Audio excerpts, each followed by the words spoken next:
Guys, do you know where to use one, another, and the other in English? So for the Hindi audience, let's consider some examples.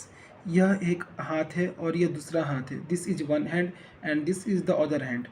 यह एक लड़का है, वह दूसरा लड़का है. This is a boy, that is another boy. मुझे दूसरा दिखाइए. Show me another.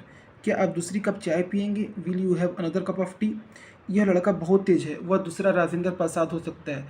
This boy is very intelligent. He may be another Rajendra Prasad. दूसरा लड़का कहाँ है? Where is the other boy?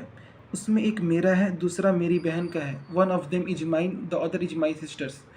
तो जो अदर और द अदर होता है, इन दोनों का हिंदी में मीनिंग होता है दूसरा.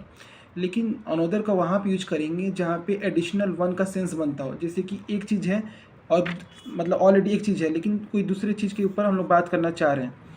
लेकिन द ऑदर वहाँ पे यूज़ होगा जहाँ पे ऑलरेडी दो चीज़ है और इन दो चीज़ों में से दूसरे वाले चीज़ के ऊपर हम लोग बात करेंगे. एग्जांपल के तौर पे दूसरा लड़का कहाँ है? Where is the other boy? यानी कि दो लड़के हैं, लेकिन दो लड़कों में से दूसरे वाले लड़के के ऊपर हम लोग बात कर रहे हैं. ठीक है, तो इसलिए यहाँ पे द ऑदर हो गया.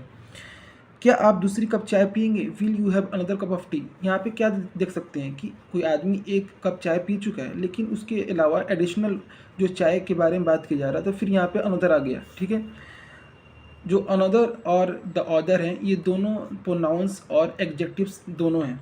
ठीक है, अनदर जो है सिंगुलर होता है, इसलिए इसके बाद आने वाला जो नाउन होगा वो भी सिंगुलर होगा. एग्जांपल के तौर पे डैट इज अनदर बॉय, ना कि डैट इज अनदर बॉयज़. जो बॉय है वो सिंगुलर होगा क्योंकि यहाँ पर अनदर है.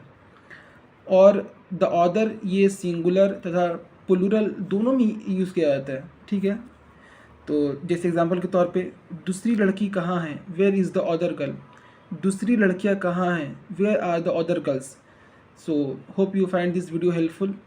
Comment below. Thank you.